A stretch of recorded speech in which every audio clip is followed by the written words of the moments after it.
Shalom Sobat STI. Berjumpa lagi di dalam program Bicara pada hari ini.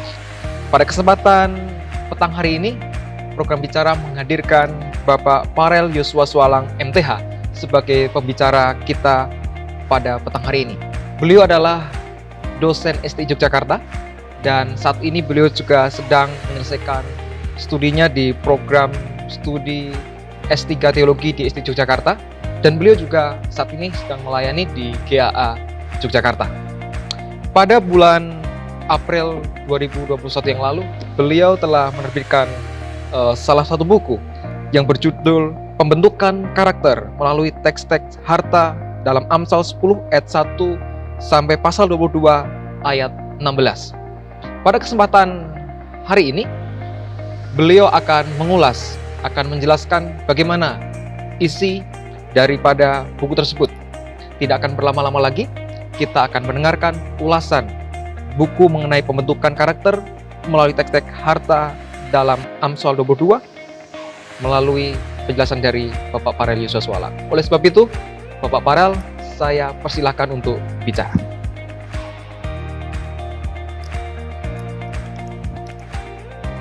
Ya, oke.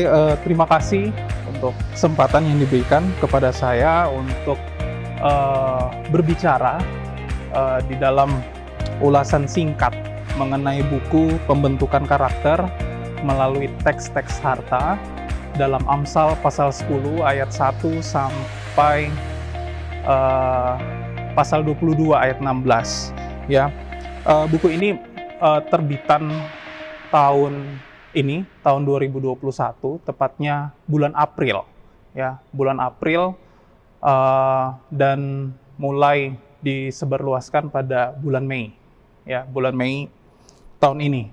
Nah, berkaitan mengenai buku Pembentukan Karakter melalui teks-teks harta, Amsal pasal 10 ayat 1 sampai pasal 22 ayat 16, di dalam bagian ini sebenarnya kita bisa melihat, kita bisa memperhatikan bahwa penggunaan harta banyak dijelaskan di dalam Perjanjian Lama maupun juga di dalam Perjanjian Baru. Dalam konteks Perjanjian Lama, kita bisa memperhatikan penggunaannya banyak dijelaskan baik di dalam kitab-kitab Torah maupun juga di dalam kitab-kitab sejarah. Maupun juga di dalam Perjanjian Baru, kita bisa memperhatikan bahwa seringkali Yesus, Yohanes, dan juga Paulus memberikan suatu penjelasan tentang harta. Inilah yang menjadi suatu pendahuluan terhadap buku ini. Namun begitu, kita bisa memperhatikan bahwa sebenarnya kitab Amsal memberikan suatu penjelasan yang sangat komprehensif mengenai harta. Khususnya di dalam kumpulan-kumpulan Amsal, pasal 10 sampai pasal 22 ayat 16. Sekalipun kalau kita memperhatikan dari sisi konteksnya, ya, pembahasan ini kita bisa lihat, kita bisa perhatikan di dalam pasal 10 sampai pada pasal 29. Nah, jika kalau kita memperhatikan kitab Amsal, maka ada dua bagian yang benar-benar ditekankan. Yang pertama, melihat dari sisi teosentrik, melihat bahwa ada hubungan antara Allah dan manusia, dan itu banyak dijelaskan dari pasal 1 sampai pada pasal 9, tetapi dari sisi yang lain juga kita perhatikan bahwa penekanan terhadap antroposentrik di dalam kitab Amsal juga banyak ditekankan. Artinya, penulis Amsal seringkali memakai suatu penjelasan yang menekankan relasi sesama manusia, ya, relasi sesama, dan memberikan suatu topik-topik pembicaraan yang benar-benar berhubungan tentang relasi sesama. Nah, khususnya juga kalau kita memperhatikan pembahasan tentang harta itu sangat kental di dalam kitab ini. Nah, seringkali beberapa para sarjana kitab memberikan suatu penjelasan antara harta dan miskin. Jadi antara wealth and poverty. Itu seringkali banyak dihubungkan antara dua bagian itu.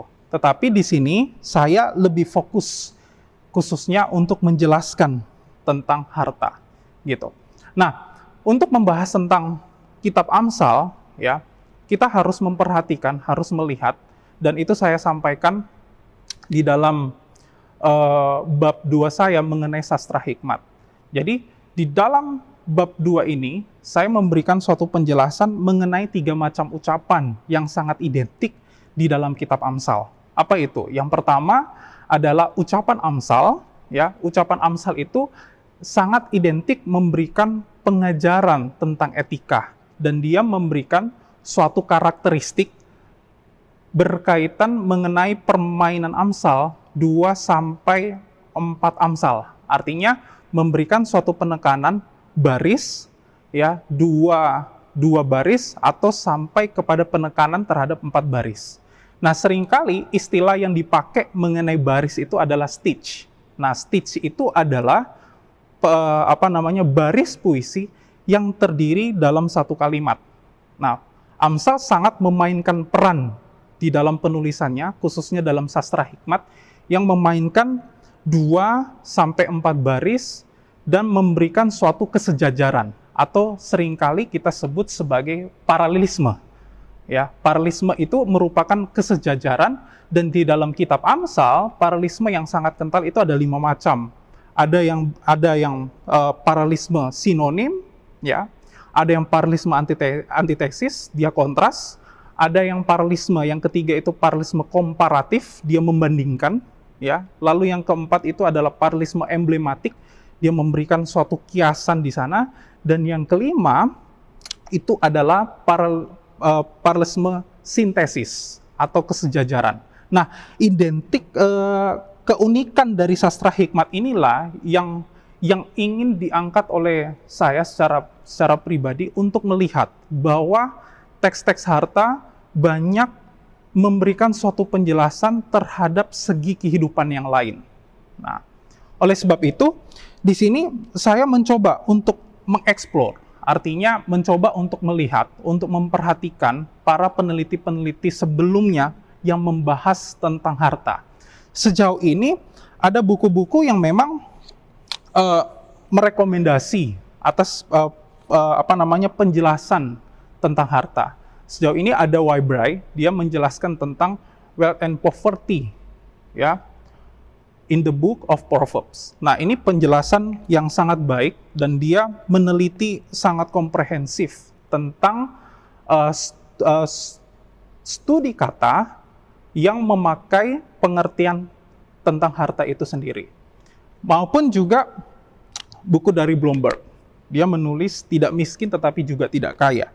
Nah, ini juga buku yang baik untuk melihat bahwa sebenarnya peneliti-peneliti sebelumnya itu menjelaskan tentang harta begitu komprehensif, ya, begitu baik di dalam penjelasan mereka. Tetapi dari sisi lain, kalau kita membahas tentang Amsal, tentunya ada kekasan yang ditekankan dalam kitab ini.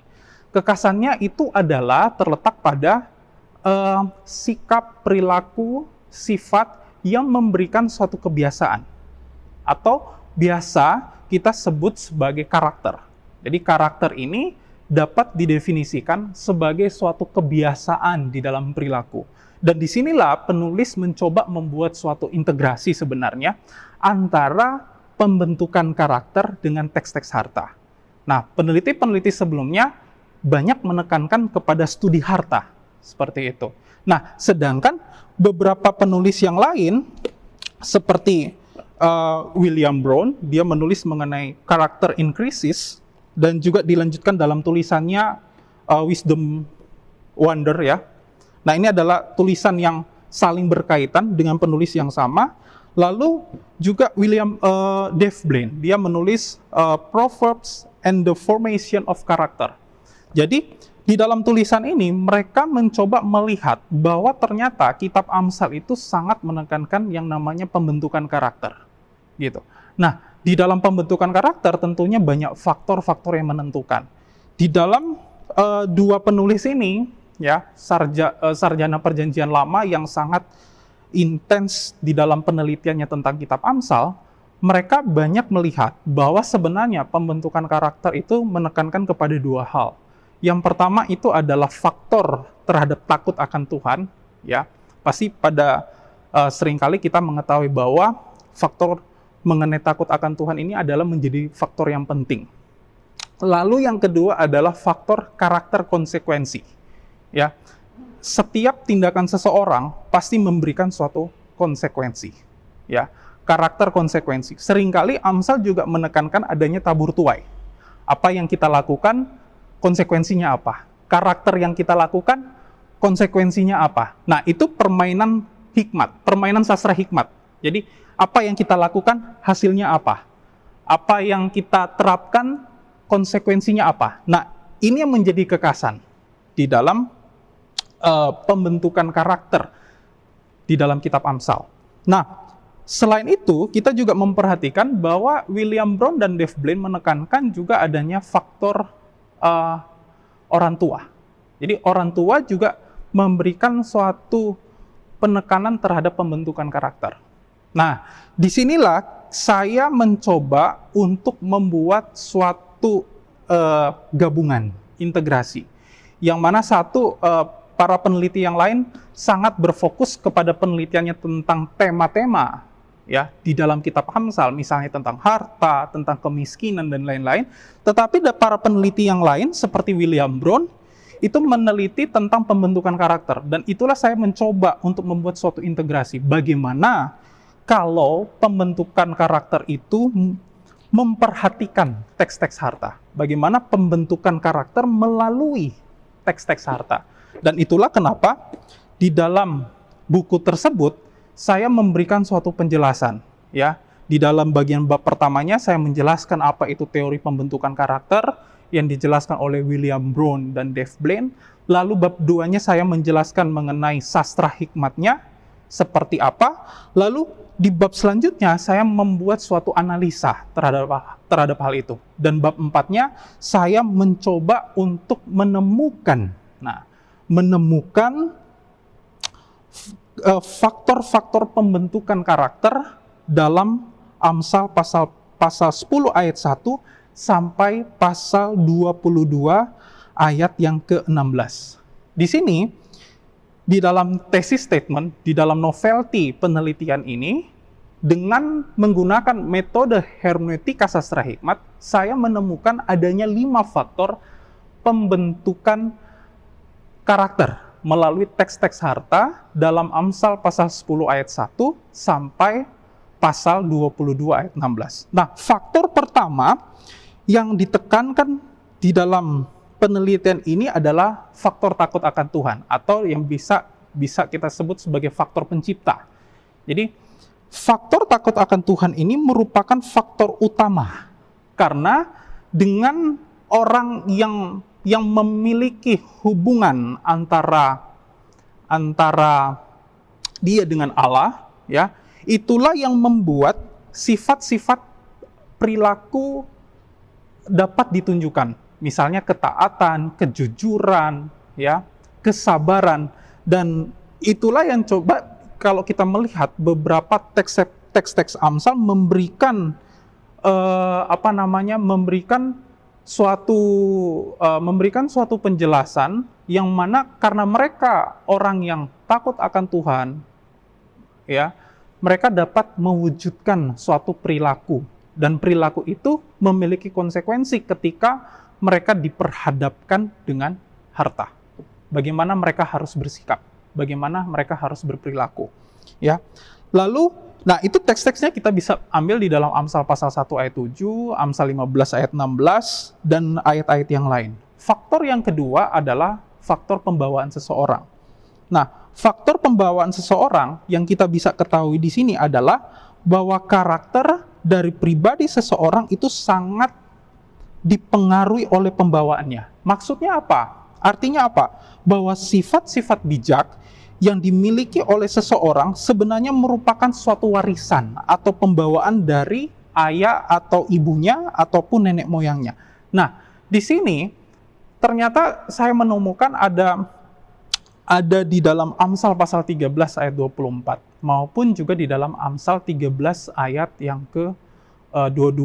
Jadi sekalipun Amsal pasal 10 ayat 1 sampai pasal 22 ayat 16 merupakan kumpulan-kumpulan Amsal, dan saya setuju mengenai pandangan Tremper Longman bahwa sebenarnya kumpulan-kumpulan Amsal itu adalah kumpulan-kumpulan yang seperti puzzle, ya, seperti puzzle. Artinya setiap Amsal atau masing-masing Amsal itu berdiri sendiri, sehingga kita harus memperhatikan konteks sebelumnya dan konteks sesudahnya sesuai dengan topik yang dibahas.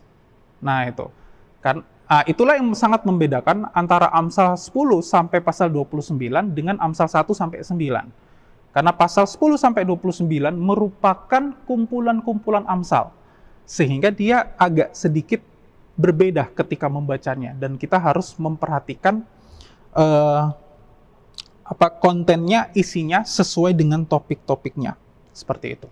Nah, di dalam faktor yang ketiga yang saya temukan itu adalah faktor keputusan dan perbuatan seseorang. Nah, kenapa faktor ini bisa ditemukan? Karena sebenarnya di dalam karakter, suatu perbuatan akan bisa menghasilkan suatu karakter karena ada kebiasaan terhadap perilaku. Nah, sehingga kalau ini adalah karakter dan ini adalah perbuatan, ini akan saling mempengaruhi, gitu.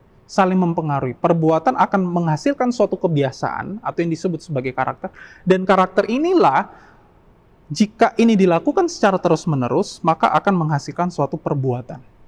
Nah, dan inilah yang nantinya akan menghasilkan suatu konsekuensi. Makanya faktor karakter konsekuensi merupakan kekasan dari kitab Amsal, ya. Nah, berhubungan dengan harta, nah ini juga dipengaruhi terhadap faktor-faktor sebelumnya. Bahwa ketika seseorang diperhadapkan dengan harta, sebenarnya Amsal bukan berorientasi untuk mendapatkan harta, bagaimana cara untuk mendapatkan harta. Tetapi orientasinya di sini adalah bagaimana kita bersikap, bagaimana kita berperilaku, dan acuannya yang sangat penting adalah faktor pertama, yaitu adalah takut akan Tuhan. Gitu. Jadi, the fear of the Lord is the beginning of knowledge. Jadi, itulah yang menjadi dasarnya, ya.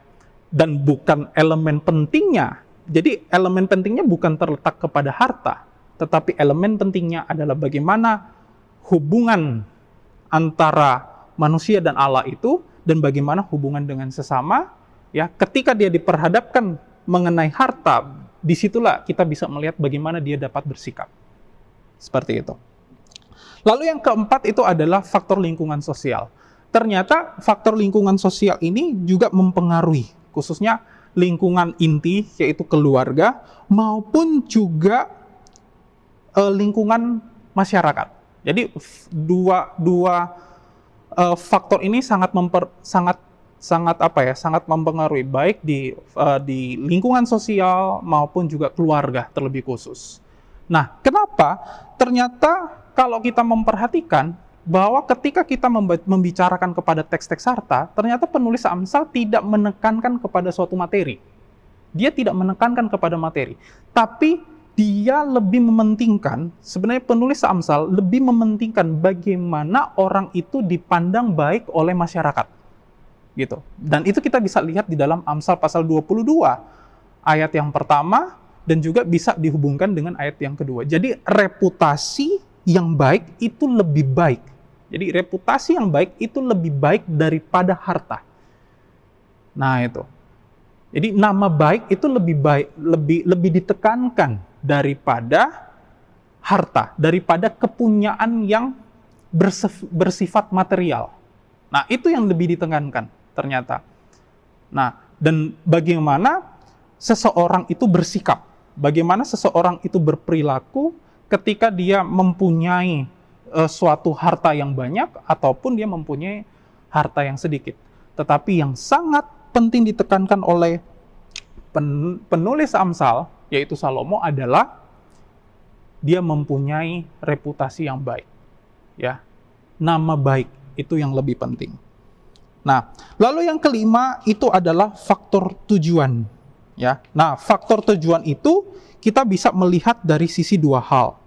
Nah, ternyata kalau kita melihat dari faktor tujuan ini, yang pertama bahwa tujuan orang dalam mengelola harta itu dapat menghindari dalam kesusahan yang selalu menyertainya, ya, dengan hasil kekayaan yang diperoleh. Itu kita bisa lihat di dalam Amsal 10 ayat yang ke-15. Tetapi dari sisi yang lain adalah pemberian berkat, ya, atau berkat dalam konteks ini adalah harta, itu didasarkan kepada tujuan Tuhan bagi kehidupan seseorang. Nah, itu kita bisa lihat dari Amsal 10 ayat 15 maupun juga di dalam Amsal 10 ayat yang ke-22. Artinya, di dalam bagian ini kita bisa belajar bahwa sebenarnya faktor yang kelima ini sangat berkaitan kepada maksud, orientasi. Gitu, orientasi. Tetapi sebenarnya penulis Amsal sebenarnya menekankan tidak baik jika kita berorientasi kepada hartanya. Nah, itu nggak baik. Tetapi orientasinya adalah siapa pemberi berkat itu.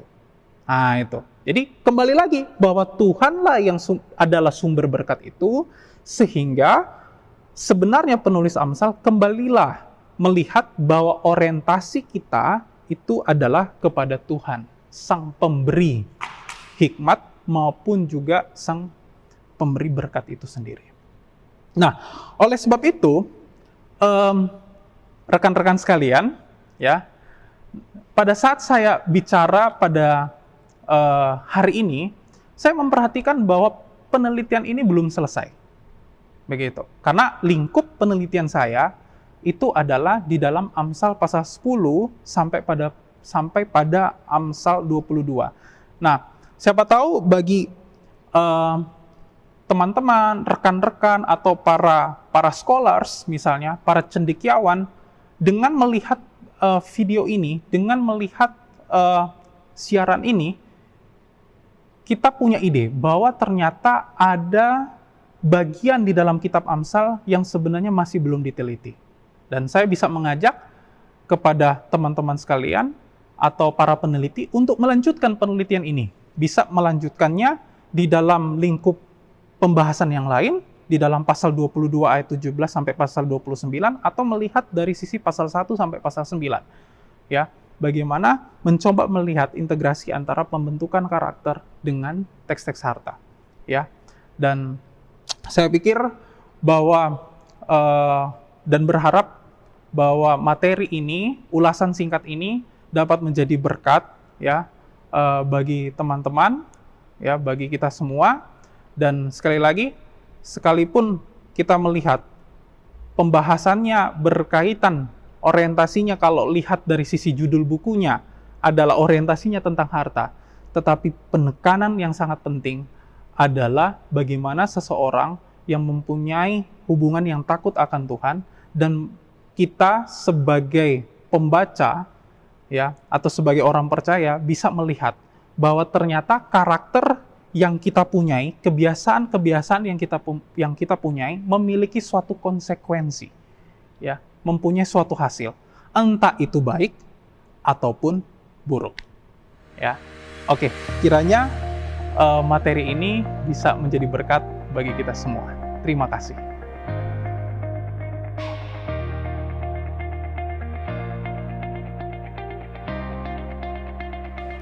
Sangat memberkati, dan saya percaya setiap pemirsa dimanapun saudara berada yang saat ini sedang mengikuti program Bicara sangat diberkati dan mungkin menambah wawasan bagi kita tentang bagaimana pengkajian pembentukan karakter melalui teks-teks harta dalam kitab Amsal.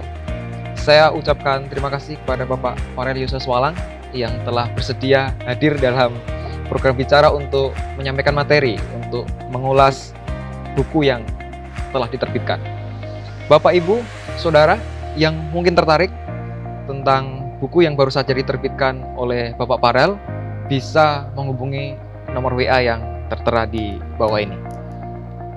Biarlah buku ini menjadi wawasan bagi saudara dan semakin memperdalam saudara wawasan mengenai kitab Amsal. Saya terus mengingatkan bagi Bapak Ibu semua, terus ikuti tayangan Bicara setiap hari Rabu dan hari Jumat pukul 19 waktu Indonesia Barat. Demikianlah episode Bicara pada hari ini. Sampai jumpa di episode selanjutnya. Tuhan Yesus berkati kita semua.